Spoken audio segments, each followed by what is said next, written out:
Hey there, welcome back to Pathfinder Kingmaker and to the Inconsequent debates. We're just here and the host has told us, after being in sort of a prank by a gnome, we're here with Jubilos and Lindsay to win the debates and to ask about the bleaching of the gnomes, like their cruel fate.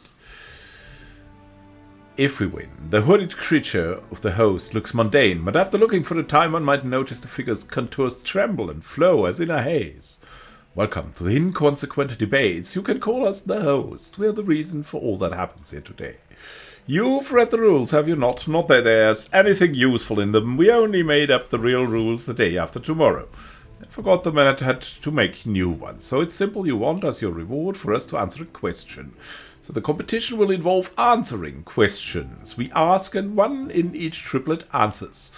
And always the same one, the others can only prompt. Let's see, it will be you, little kobold, you, Sir Alfred, you, nerd, and you, Immanuel Khan. Remember one thing here at the Inconsequent debates, there are no right or wrong answers. Every answer has weight, and each will be weighed. Don't choose the lightest one. Your rival might fight a heavier argument, and most importantly, light answers are no fun for us. Tell us, why do you creatures from the first world need to organize all this? Win the competition and ask. Those are the rules of the game, right? Hell no, Jubileus screams. We will not waste a precious question to find out the motives of the Fae. We're far more important things to consider. Why are you referring to yourself in the plural, host? You hear laughter emerge from under the hood. You know very well. You've met us, Immanuel Khan, but it was at a different time. For now, be satisfied that we do not wish to disclose ourselves. All right, it's 3 ferrets in a coat. Let's begin. Begins! The kobold jumps from joy. We are ready. The knight nods resolutely despite the tentacles. All right, says Nils Ottenroppel. Let's see how tough they have it in the first world. The host, some of you look so serious. Thus we'll begin with a question about weighty matters. What can move a mountain? My grandmother? Magic gods. My grandmother. We don't know the worthy lady, but something tells us that this answer is not serious. What will the others say? The kobold frowns desperately. Maybe dragon? Dragon can move mountain. Faith and divine intervention. Do you hear, my faithful tentacles? Faith nourishes us. With devout faith in our tentacles and a righteous cause, everything within our tentacles. A teleportation spell, ha ha ha. I could probably manage moving a hill or two. In fact, that gives me an idea. We have heard you, now hear us. Of course, gods and magic can move mountains. That answer is good for any question. How can one jump over the house? Magic. How to paint a fence? Yellow, losing blue paint. Divine intervention. Such light answers are the weakest. We will probably award a victory in this round to no one, even the dragon. Let the next question be heard. What weakens when owned by many and dies if owned by none? Like a secret is absolutely something. A house. A pot of soup. We'll go for a secret. Little kobold looks as he's about to cry. I don't know this. Maybe it's dragon. It's the knight's heart. I swear by my tentacles. It can belong to himself or to his righteous cause or to his greatest tentacles. It can't belong to everybody. Yeah, now look how I can roll my eyes. Fools, concentrate on the competition. This won't do. We won't accept the answer from Ottenroppel triplet this round, but you're a spectacular eye roller. No, for the other answers. The heart is not the best answer, even among knights. There are many whose hearts belong to beautiful women, and a beloved mother, plus their friends, their commander, their righteous cause, and a delicious lunch, especially a delicious lunch. And it doesn't seem that those hearts that belong to many grow any weaker. A secret is a good answer. The more souls know it, the less mysterious it is, but without a single bearer, it will die. Your triplet wins this round, Baron. Nice. We got 1. Here the third question. Each of us is born at the same time with a monster. Each day we live, it grows. It can torment, bring us joy, or kill without a single wound. What is it? Oh my goodness. An evil twin brother from another timeline. It's ambition. It's memory. Can memory kill? Ambition can kill us? Ambition can surely torment us, bring us joy. Ambition, does it grow every day? Not really, right? Sometimes when you're old, it doesn't grow anymore, right? So it can kill without a single wound. An evil twin brother from another timeline. Well, I don't know. I would say it's memory. We've heard you. What will the others say? What is the monster? The little kobold grabs his head stressed. Maybe it's dragon? It's curiosity. It is born with us. It grows day by day. It saves us from the bleaching. And if you only knew how many it's killed. I don't know the answer. Will do, but the greatest tentacles is the one that lives inside us. We grow a tentacles beast in our soul. We feed it with wrath, neglect, and tentacles. Eventually it could break free and kill us, but tentacles must admit the same beast gives strength to villains and tentacles. The poison we feed our monsters only nourishes them. Interesting answers, except for the dragon. The dragon doesn't count, unless curiosity is also insufficient. The monster we described must, by its own nature, grow. Many see their curiosity dim over the years. Memory is a good answer. We also like the idea of the inner beast inside each of us. Both of these answers are sadly light, but we are ready to accept them. For this round we shall have 2 half-winners, the triplet of Sir Alfrey and the triplet of the Baron. One final trial, and we will sum up the results. I grow tired of questions. Do you know the game Knight Dragon Snag? The knight defeats the dragon burns the snag, but if the knight walks in the woods, he will stumble on the snag and die. That's why the snag defeats the knight. Okay, Knight Dragon Snag Knight. Okay. Children's games, great. These are the inconsequent debates. Why not play a game? So you break up into pairs and yell out your chosen word at the signal. The one who shouts knight defeats the one who shouts dragon. The one who shouts dragon defeats the one who shouts snag, and snag defeats knight. We'll play Sir Alfrey against the kobold. Okay, the kobold will say dragon. And Nerd Sottenrobble against the Baron. The winners will then play each other. Is the first pair ready? Yell on 3. 1, 2, 3. Oh my goodness me. Okay. Snag defeats knight, right? Snag defeats knight. Dragon defeats snag. Knight defeats dragon. So Alfrey against the kobold. Alfrey is the knight. He will defeat the kobold. Sottenrobble is probably the snag. Yeah, I had to look up the definition of snag. So snag defeats the knight. Okay, what are we going to say? I think we should say dragon.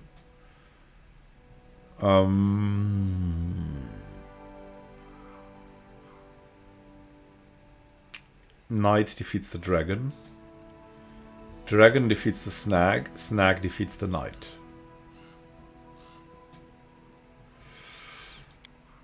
Knight! Okay. Dragon! This was all too predictable, but charming in a way.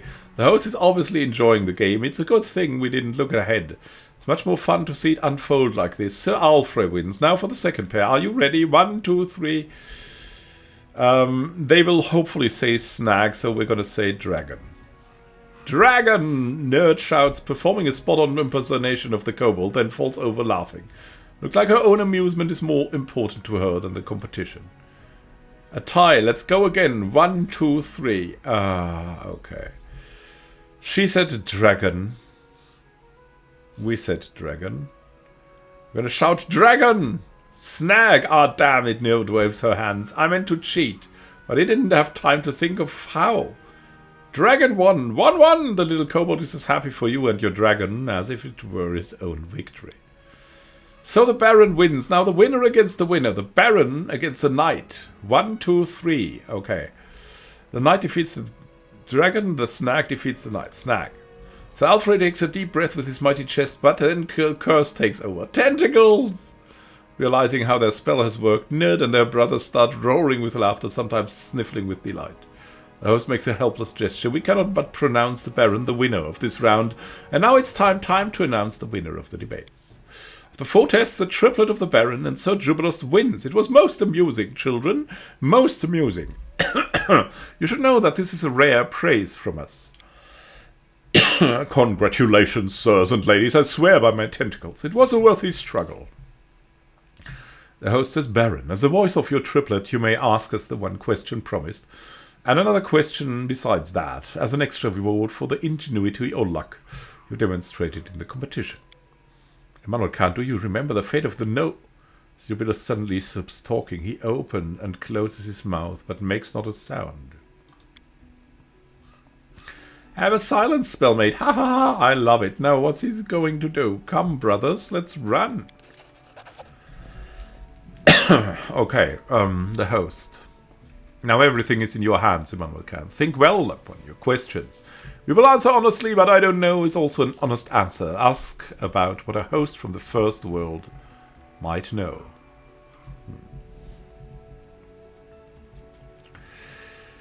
Okay, yeah, we're gonna ask, I mean, I want to know who my love is. What? No. We're gonna ask about the gnomes of the first world. We could save, maybe, with a bloom, but, yeah, we honor Jubilost. I want to know why the gnomes left the first world. There is the question. We knew it would be asked, but a simple answer, a light answer, has no value, right? We hope our debates convinced you of this. That is why we present to you another answer, a good one and a valuable one. Numbers will help you on your way. One of them is 5th in 10. It will be easy to find if you read who opened the road for the ancient dead men. One of them is 5th in 10. Okay. Oh. And his black-feathered messenger, the second, is 12 times in a dozen. And is thrice the number of those who lost their faces. My goodness. Don't try to guess it now, it's not yet time. Wait until he who is born twice will twice be defeated. Put the two numbers together when the moon leaves her path near the waters of the Candlemere. Find the one who will open the secret. A heap of senseless mumble instead of a... First walk the road, then you may accuse us of being senseless, but in the end you won't. Okay. I want to know about this affliction, the bloom, that fell on my barony. Oh, that's an easy one, or is it? Once a powerful, very powerful creature from the first world unwisely provoked the rage of those who are 100-fold mightier. She was cursed and sent here to Golarion. Okay, that's the nymph, right? To the Stolen Lands. Without going into much detail, her curse afflicts the locals as well. To put it simply, your troubles will not cease until you've dealt with this uninvited guest. Anyway, we've discussed this further in your tomorrow and my yesterday. That was your final question. We have the answer, and yet we don't. But what an adventure, Immanuel Khan. We'll have to discuss this further on our return to the capital. Farewell, Immanuel Khan. Ah, we almost forgot. The host turns to the kobold. You little creature, you didn't win, but you managed to make us laugh. Do you want to come with us? No promises you'll turn into a dragon, but still. The kobold jumps from joy, but then carefully asks, pointing at his jerboas, take my friends? Yes. All right, fine, the hooded creature laughs. Listen, all the inconsequent debates are now closed. We spare all of you of the effects of the Sottenroppel tricks and bid you farewell. So these were the debates, apparently. Nice. Find the culprit, win the debates. Yeah, it wasn't the hardest thing to do. These kinds of puzzles come easy to me, thankfully. Others, not so much. Sometimes. Oh, can we talk to Jubilost and Lindsay again? Yeah, that might be interesting. Hey, Jubilost. Fae are no match to my ingenuity. The debates, the Fae, and their mysteries. And most importantly, we don't have to fight anyone. I like this adventure. Yeah, I mean, the first question could probably also have been answered properly, but my grandmother was just calling out to me.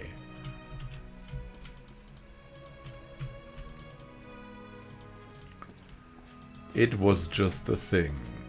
It was just the thing. What? Group manager? Oh, we can exchange, but we have to go back to the capital now. And also, we should look here, right? We'll look when we are home, so to say, back in Tuskdale. Or maybe we should look now. I mean, it's relatively easy for us to determine what to do. So let's give Gaia her level, her druid level. What else could we do? Yeah, I mean, mystic theologies are also nice, but we want law nature, we want perception, that's her strength, we want athletics too, and that should be it.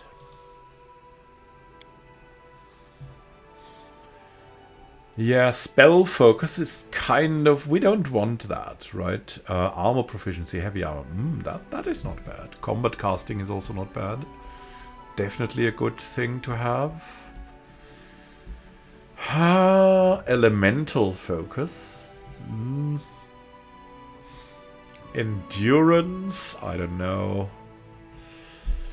Great fortitude, yeah, that's also absolutely good. Improved initiative is great.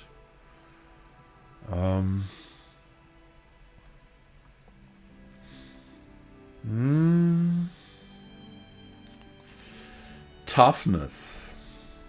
For every hit die you possess beyond 3, you gain additional 1 hit point. Wings. We could grow wings. Gain 3 dodge bonus against melee attacks and an immunity to ground-based effects such as difficult terrain. Wow. Boon Companion. Yeah, we cannot really do this. Arcane armor training is useless to us. Greater spell focus. Can we do that on conjuration? We could do that on conjuration. So that would be something, or another spell focus.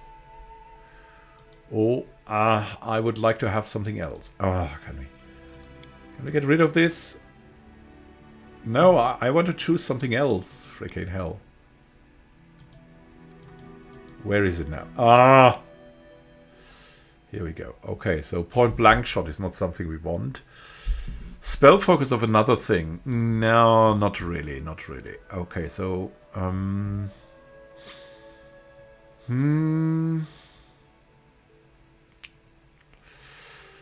proficiency, heavy armor. Yeah, that's a nice thing to have. But that would give us such good choices for armor. But really, we don't really need it, probably. So combat casting, we're in the middle of combat often. Combat casting is good. That's the one thing we wanted. What was back to back? No. The other thing would be improved initiative. That's also great. And toughness. Toughness is kind of uninspired, but it's still good.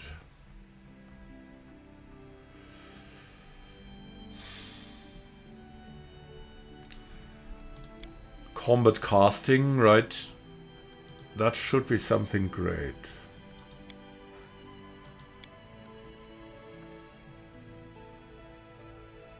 That will help us a lot, I think.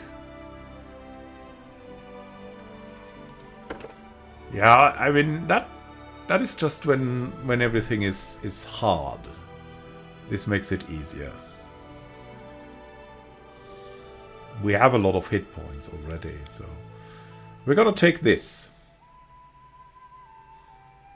Gonna have something real good. Let's return home. And we'll see if we can talk this through now. The Inconsequent debates. What an adventure. What a great adventure that was. Oh, we've spotted some enemies. We could fight. What did we just do? Did we now fight or try to avoid? Yeah, we did fight. Let's see what we can do. Are these... This looks like it could be goblin territory, but... I don't really know. Let's buff up. My skills are absolute. Just in case.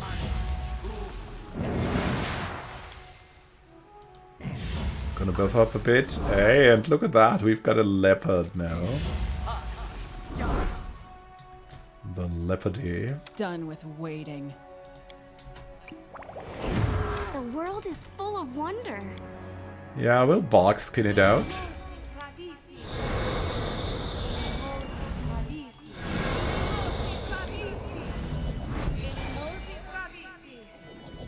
I'm listening. Oh, that was simple also soil goes a something we long wanted to way. do, right? Let's open the spell book. There should be more for us to cast now. Yeah. Let's remember one more magic fang.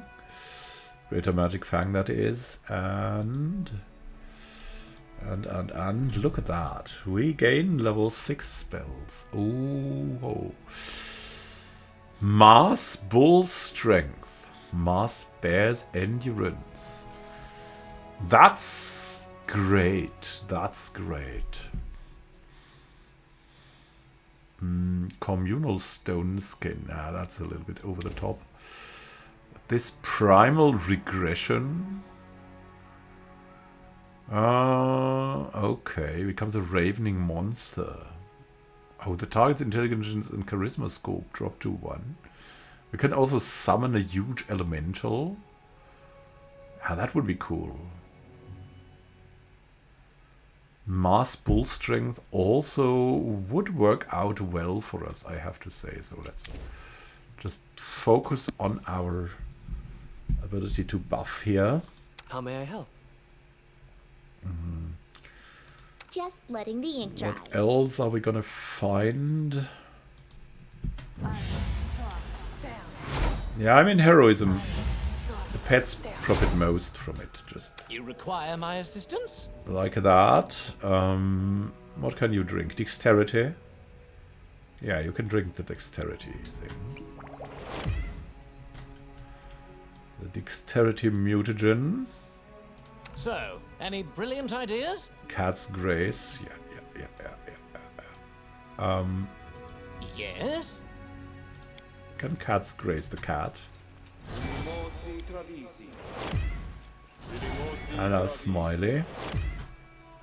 Meow. I'll try to escape their view. What do we have here? Skeleton soldiers. Their life ends here! Yeah, we'll see how that goes. Lindsay. Serves you right. Jubilost. Acid bomb. Looking bomb. Bomber's eye. Yeah, throw weapons farther. Yeah, wonderful. We will...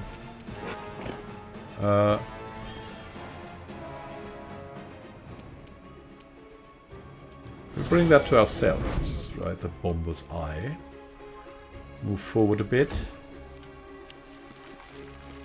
Here they come. A mirror.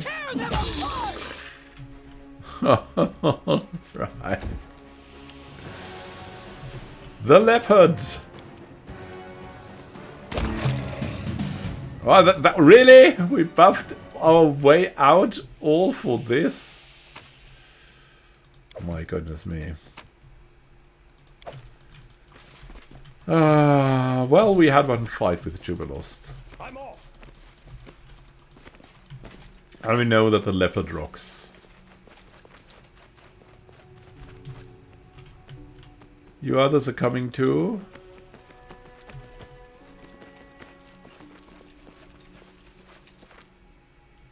Yeah, I'd like to have the leopard. I mean, the other thing is also pretty great for Amiri, but I'm just in love with these pets. They seem to be so great if you protect and buff them. And we're really the buffers extraordinaire. Which is why we're going that path now. Deviates from my original plan, but hey!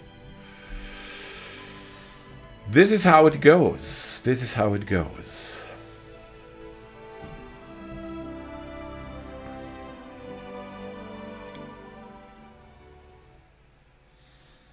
And where do we get to now? Something happened here? Not really.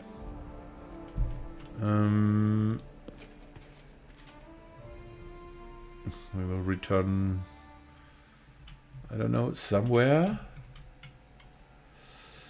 Nothing's happened so far. Projects, expert mountaineering. Oh, yeah. Kaliki. Trade agreement with Sertovar. Yeah, that's what we're saving up for.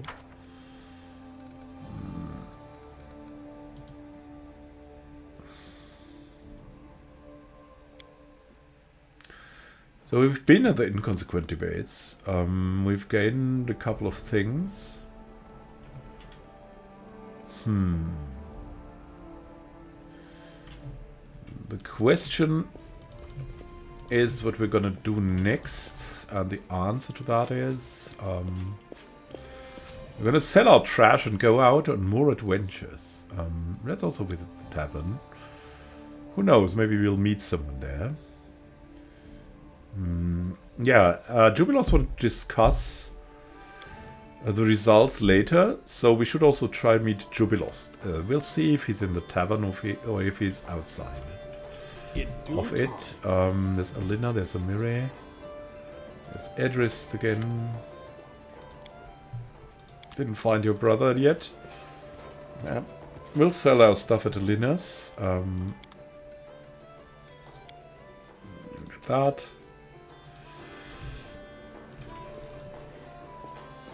Okay, there's clearly no Jubilost here.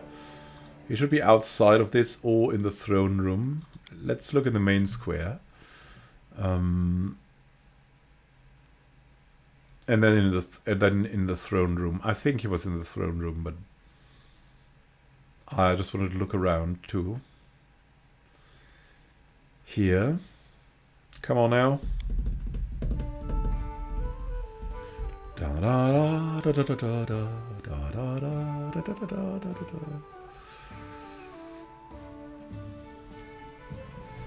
Let me see. Where do we have? There's Valerie, Jord, Octavia, and Rigonga probably. There's Jubilost.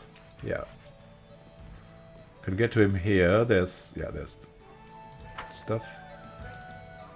So Jubilost should be here. Let's talk it out. I'm so looking forward to fighting with the leopard and with Smiley. Hey Joby, now, Immanuel Khan, I never properly thanked you for your help in the Inconsequent debates. I'm happy to do so now. I hope you don't think me entirely ungrateful. You figured anything out about the riddle? The host's answer to your question about the gnomes? Not quite, but I'm working on it. I'll certainly inform you of my findings. I must admit, such an answer is quite in the spirit of the Fae. It must lead somewhere, and I will find a tray. I was surprised you didn't want to be freed of the Sottenroppel spell. Why did you willingly suffer it? Jubilost looks his hand behind his back. Well, you see, I understand well what the bleaching is. But the fatal effect is as on gnomes. Those poor fellows were acting like that for no darker motive than desperation. Their foolish jokes allow them to live just a little bit longer, do you see? I don't mind becoming the joke myself for a while, of course. And not if my life was being threatened. It let someone live a couple days longer. So you let them continue their prank to help them. That's a worthy act. Stop or you'll make me blush. Jubilost folds his hands over his chest with a contented look. Okay, let's talk about anything else. You're not very friendly, you know. Nah. I received the journal with your article. I thought it would be worse. Are you proud that I haven't found anything in your barony worth my attention? Well, at least that means there's nothing truly disastrous in your land, so yes, perhaps you may be proud of that. Tell me about yourself. I've heard this request so many times. Well, as we're traveling together, I suppose I can give you an interview free of charge, of course. Where are you from? All of Galarian is my home. I'm a citizen of the world. Some might say my home is Absalom, that great old patchwork city. It's there that my books and magazines are published.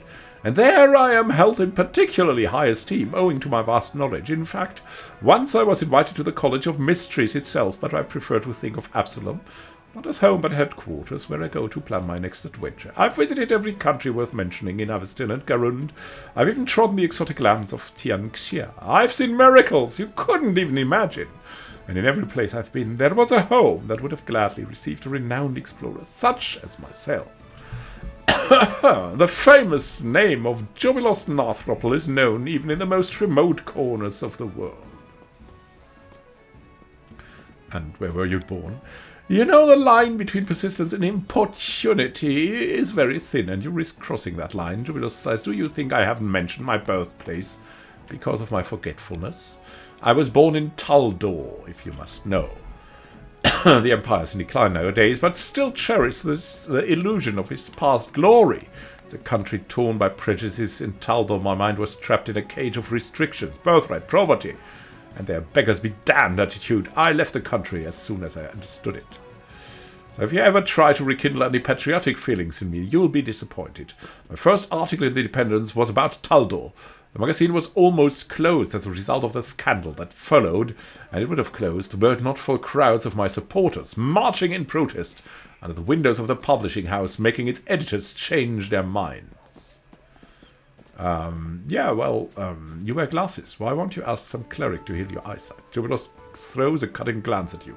I'm sure you could have figured out the answer to that question on your own if you bothered to lose a logical approach. At least sincerely hope so. I prefer to think of you as a lazy person, not a stupid one. Jubilos tightens his lips. Well, then I suppose it's my fate to enlighten you. All right, there's no time like the present. Build up a logical conclusion together. So starting with the obvious, the cleric's services cost several hundred gold coins. Spectacles cost a dozen gold coins. So maybe I just couldn't afford to pay the cleric. Incorrect conclusion. I earn enough. Besides, some clerics will surely help me free of charge because they're fans of my incomparable talent. The answer can't be the money, then. So what is it? Let's explore further. Surely you've noticed that I'm a rather famous person. Just be clear which circles I'm famous in. My scientific articles are well known among the students and teachers of various institutions of higher education. My articles that satirize the rich and powerful are extremely popular among the minor nobility, traders and workers. That is, among anyone who doesn't have any power for themselves. The kind of people who you don't usually have enough money to afford an expensive cleric. Well, can you add it all up and find the right answer yet? Jubilos doesn't let you get a single word in edgewise. Apparently he's uninterested in your reaction and is enjoying listening to his own voice. My spectacles are something that unites me with my readers. People are more open to those who share their social status. Many of my readers can't afford to heal their eyesight at the temple, so when I, too, refuse such healing, I become closer to the people, my people. My spectacles are part of my image. He says at last, I believe I've managed to explain the basics of logical thinking. No need to thank me. Thank you. We'll come back to this later. And I have to go now. And we will also go now together. In the next episode, we will seek to find the lost brother in Varnhold, as Varnhold has vanished. And we'll see if we can get to that, or if we can get to the Technic hideout now that we might have access to Varnhold. So have a great time until next time. Happy gaming to you. This is Immanuel Khan signing out. See you soon. And happy adventures for you. And happy gaming. See you soon. Have a great time until then.